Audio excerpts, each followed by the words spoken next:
இன்றைக்கி தமிழ்நாடே ஒரு விஷயத்தை பற்றி பேசிகிட்டு இருக்கேன்னா அது என்ன தெரியுமாங்க? நம்ம துணை முதலமைச்சர் அண்ணன் உதயநிதி ஸ்டாலின் அவர்கள் பண்ண ஒரு குறும்பு செயலை தான் எல்லாருமே பேசிகிட்டு இருக்காங்க. அது என்னென்னா, எல்லாருக்கும் பிடிச்சது ட்ரிபிள் ஆர்னா இவருக்கு பிடிச்சது ட்ரிபிள் என்.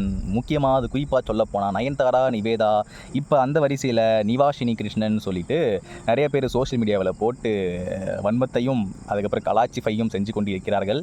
அதை பற்றி சொல்லப்போனால் என்னென்னா, நிவாஷினி கிருஷ்ணன் அவர்கள் போட்ட ஒரு வீடியோவை இவர் ரீஷேர் பண்ணியிருக்காரு. அது ரீபோஸ்ட் பண்ணியிருக்காரு. அது ரீபோஸ்ட் ஆர் ரீஷேர்னு சொல்லுவாங்க. அது எந்த அளவுக்கு உண்மைன்னு தெரியல. கைப்பட்டு பண்ணிட்டாரா இல்லை ஷேர் பண்ண போய் பண்ணிட்டாரா அப்படின்னு சொல்லிட்டு ஏகப்பட்ட ரிசர்ச்கள் போயிட்டுருக்கு. நம்ம ஆளுங்க இந்த மாதிரி கண்டென்ட் கிடைக்குமான்னு ஏங்கிட்டு இருக்க அந்த டைமில் கண்டென்ட் நானே கொடுக்குறேன் அப்படின்னு சொல்லி கொடுத்துருக்காரு. அதை தான் போட்டு கிளின்னு சொல்லிட்டு கிழிச்சிக்கிட்டு இருக்காங்க. இதை பற்றி இருக்கிற எல்லா வீடியோஸையும் எடுத்து மீம்ஸாக மாற்றி போட்டுக்கிட்டு இருக்காங்க. இதை பற்றி நீங்கள் என்ன நினைக்கிறீங்கன்னு சொல்லிட்டு சொல்லுங்கள். யார் ஹேண்டில் பண்ணுறான்னு சொல்லிட்டு தெரியல.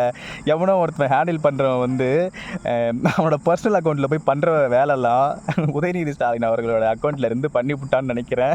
அவனுக்கு மொத்து விழுந்துட்டுருக்குன்னு எனக்கு தோணுது. அவருக்கும் எண்ணில் தான் பிடிக்கும்னு நினைக்கிறேன். அதனால தான் எங்கள் அண்ணன் எவழியோ நானும் அவழியன்னு சொல்லி பண்ணியிருக்காங்க. இதை பற்றி நீங்கள் என்ன நினைக்கிறீங்கன்னு சொல்லி கமெண்ட்டில் சொல்லுங்கள். எனக்கு சிரிப்பு அடக்க முடியல.